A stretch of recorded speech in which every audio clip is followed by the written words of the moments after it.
So, during the Clone Wars, Anakin was tasked with taking on his own apprentice, seeing as he basically had the training of a Jedi Master. But this was no easy task, as he began to greatly underestimate the amount of responsibility he held. That's why I'm going to be talking about one of his biggest failures, his apprentice. So, AhsokaTano was a great learner early on, due to her training with Anakin, but something he could never have prepared her for was about to happen. You see, a ship was rigged to blow inside the Jedi Temple, and the person who was caught setting this up was taken into custody. After some questioning, they believed the Jedi had helped them in their attack. Ahsoka took it upon herself to further question the prisoner, when out of nowhere they began to be force-choked. And on the camera feed, it made it look as if Ahsoka was the one who killed her. The council then believed that the Jedi that helped aid this attacker was Ahsoka. So she was put on trial and removed from her position in the Jedi Order. Now, Anakin was the only one who believed that she did not do it, seeing as she was his Padawan and all. But that didn't matter. What mattered was proving her innocence. So that's exactly what he did. He learned that it was Barriss who actually set up Ahsoka, alongside of bombing the Jedi Temple, because she believed that the Jedi were being corrupted and that their energy was too in tune with the political side of things.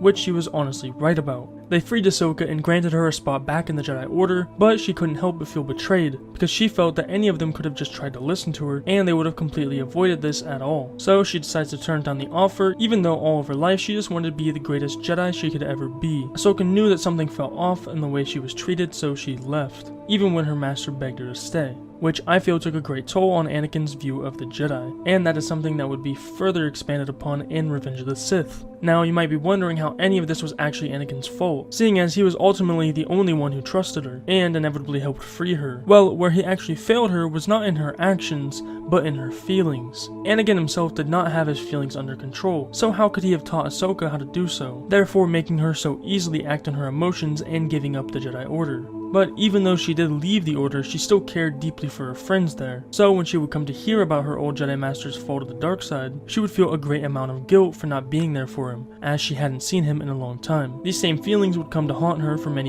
years, until she would finally come face to face with Darth Vader, where she would finally let go of the past, realizing that there was nothing she could have done to stop him from turning to the dark.